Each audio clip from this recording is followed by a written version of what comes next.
ଘରେ ଖାଇବାକୁ କିଛି ନଥିଲା। ସକାଳୁ ଆସିଲା ବେଳେ ତ ସଙ୍ଗାତଣି କିଛି ଖାଇବାକୁ ଦେଇନଥିଲା। ସେଇଥିପାଇଁ ମୁଣ୍ଡଟା ବୁଲେଇ ଦେଲାନି। ଓ ସଙ୍ଗା ମୁଁ ଭାବିଲି ଏଠି ଖାଇବା ପିଇବା ହବ, ଦେଖିଲା ବେଳେ ତ ଏଥର ପର୍ଯ୍ୟନ୍ତ ଏ ସଙ୍ଗାତ, ଆରେ ତୁ କ'ଣ ଭୁଲି ଗଲୁ ଆମେ ବାଜାବାଲା ବୋଲି?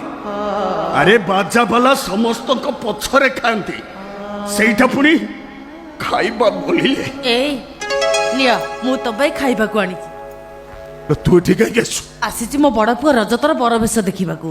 ଆରେ ତୁ କେମିତି ଜାଣିଲୁ ଏ ମଣ୍ଡପରେ ଆମ ରଜତର ବାହାଘର? ଏଇ ବାହାଘର କାର୍ଡରୁ ସେ ଝିଅଟା ସେଦିନ ଆମ ଘରେ ଗଳେଇ ପକେଇ ଦେଇ ଆସିଥିଲା। ଏଇ ବାହାଘର କାର୍ଡରୁ ଜାଣିଲି ଆମ ରଜତର ଏଇ ମଣ୍ଡପ ଉପରେ ବାହାଘର ହଉଛି। ଆଉ ଏଠିକି ଆସି ତମକୁ ଯେତେବେଳେ ଦେଖିଲି ଭାବିଲି ତମେ କେତେ ଚାଲାକ, ମୋତେ ନ ଜଣେଇ ଲୁଚି ଲୁଚି ଚାଲି ଆସିଛ ଭାଇର ବରବେଶ ଦେଖିବ। ନାଇଁ ମୁଁ ଜାଣିନଥିଲି, ଏଇ ସଙ୍ଗାତ ଜାଣିଥିଲା, ହେଲେ ମୋତେ କହିନଥିଲା।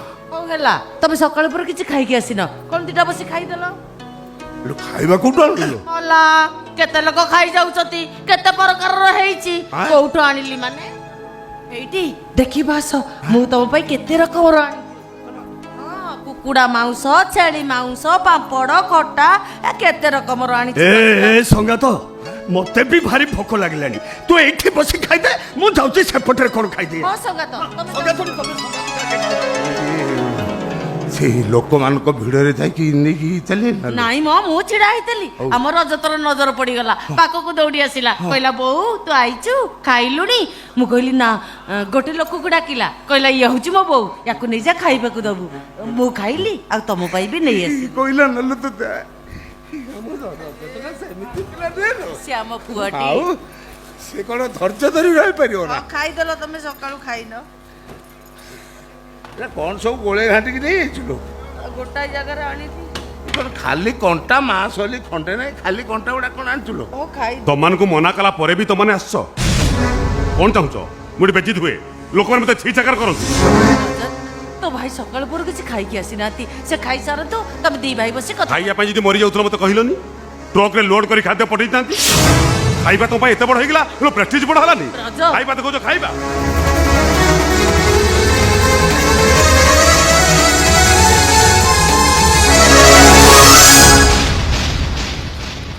যেতে শীঘ্র পারছো জায়গা ছাড়ি চালি যাও। রজত, বাহাঘর সরিয়া পর্যন্ত ন রহিলে তো শ্বশুর আমাকে পয়সা দেবনি।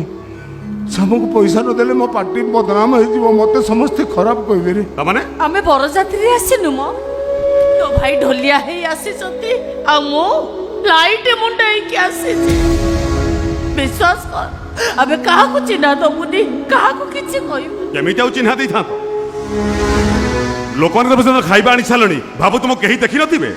ନାଇଁ ରେ, ମୁଁ ଯାଇନି ରେ। ଆଉ ତ ଭାଉଜ ଯାଇଥିଲା। ବୋଉ କାଲି ରାତିରୁ ଉପାସ ଥିଲି ତ, ସେଇଥିପାଇଁ। ତୁ ବି ପ୍ରମାଣ କରିଦେଲୁ ଭିକାରୀର ସ୍ତ୍ରୀ ଭିକାରୁଣୀ ହେଇପାରେ। ଲୋକମାନେ ତ ବସି ଖାଇବା ଆଣିବାକୁ ତମ ବିବେକ ଟିକେ ବାଧା ଦେଲାନି? ଯେ ଦରୁଆନ ଧରିଥାନ୍ତା, ପଚାରିଥାନ୍ତା ତମ ବର ପକ୍ଷ ନା କନ୍ୟା ପକ୍ଷ, ତମେ ତ ସିଧା ମୋ ନାଁ କହିଦେଇଥାନ୍ତ। ତମମାନଙ୍କ ସାହସକୁ ମାନିବାକୁ ପଡିବ। ଶୁଣ, ମୁଁ ତମକୁ 5 ମିନିଟ୍ ସମୟ ଦେଲି, 5 ମିନିଟ୍ ଭିତରେ ଜାଗା ଛାଡ଼ି ଚାଲି ଯାଅ, ତା ନହେଲେ ଦରୁଆନକୁ କହିବି ତମମାନଙ୍କୁ ଗଳା ଧକ୍କା ଦେଇ ଏଠୁ ବିଦା କରିଦେବ।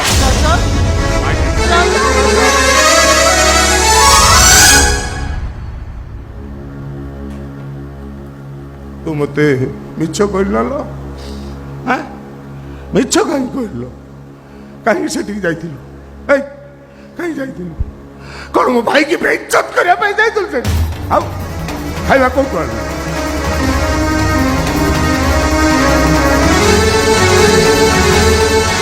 ଖାଇବା ଆଣିଲୁ?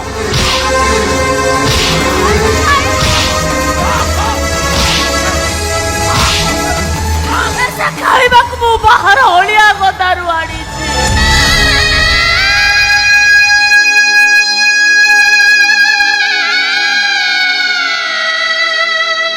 ସକାଳୁ ଉପାସ, କେତେ ସମୟ ଅପେକ୍ଷା କଲି, କେହି ଡାକିଲେନି। ଭୋକ ସମ୍ଭାଳି ପାରିଲିନି। ଦେଖିଲି ଲୋକମାନେ ଖାଇକି ଯେତିକି ଫୋପାଡ଼ି ଦଉଛନ୍ତି, ଜଣ କହିଠାରୁ ଆମ 2 ଜଣଙ୍କର ପେଟ ପୁରିଯିବ। 2ଟା ପତ୍ର ଉଠେଇ ଆଣିଲି, ଗୋଟାଏ ବୋଉ ଖାଇଲି, ଆଉ ଗୋଟାଏ ଆଲୋ ସେଇଥିପାଇଁ ପତର ସାରା ଖାଲି କଣ୍ଟା।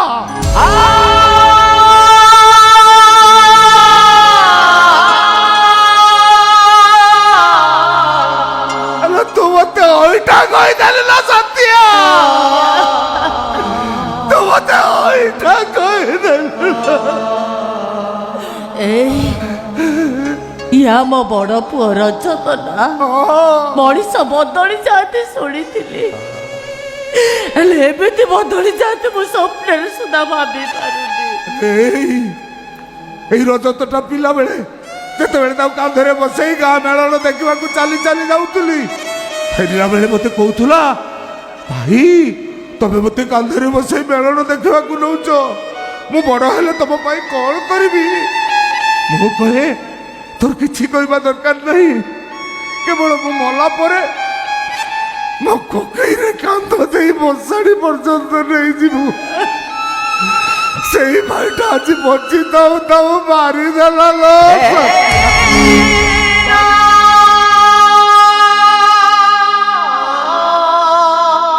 ମୋ ବାହା ହେଇ ଆସିଲା ଦିନ ଡରିକି ମୋ ପାଖକୁ ଆସୁନଥିଲା, କିଛି ଦୂରେ ଠିଆ ହେଇ ମତେ ଜଳ ଜଳ କରି ଚାହୁଁଥାଏ।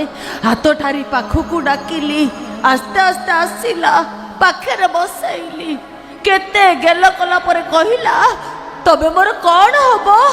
ମୁଁ କହିଲି ବୋଉ। ଖୁସି ହେଇ ମୋ କୋଳକୁ ନେଇ ପଡିଲା।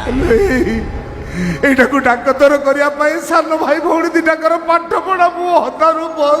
ତା ବୋଉ ଡାକଟା ମତେ ଏମିତି ପାଗଳ କରିଦେଲା ଯେ ଡାକତରଖାନା ଯାଇ ମୁଁ ନିଜକୁ ବାଞ୍ଚ କରି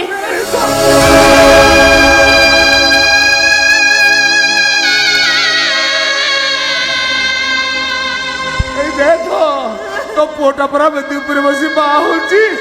ଏ ବେଳରେ ମା କାନ୍ଦିଲେ ପୁଅର ଅଶୁଭ ହବ ଲୋ, କାନ୍ଦନା ଲୋ ସତ୍ୟ। ମତେ ଗୋଟେ କଥା କହିଲ, ଆମେ ଯାହାକୁ ବେଶୀ ଭଲ ପାଉଛେ ସିଏ ଆମଠାରୁ ଦୂରେଇ ଯାଉଛି କାହିଁକି? ଏବେ ଚାଲ ଲୋ ସତ୍ୟ, ଆମେ ଦୁଃଖକୁ ଭଲ ପାଇବା। ହଁ ହଁ, ସିଏ ବି ଆମକୁ ଛାଡି ଚାଲିଯିବ। ଚାଲିଯିବ ନା? ହସ ହସ ଲୋ ସତ୍ୟ, ହସି ଦେଲେ ଲୁହ ରହିଯାଏ, ହସି ଦେଲେ ଦୁଃଖ ଘୁଞ୍ଚିଯାଏ।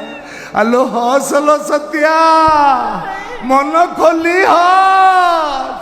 ଆଲୋ ହସ ଲୋ।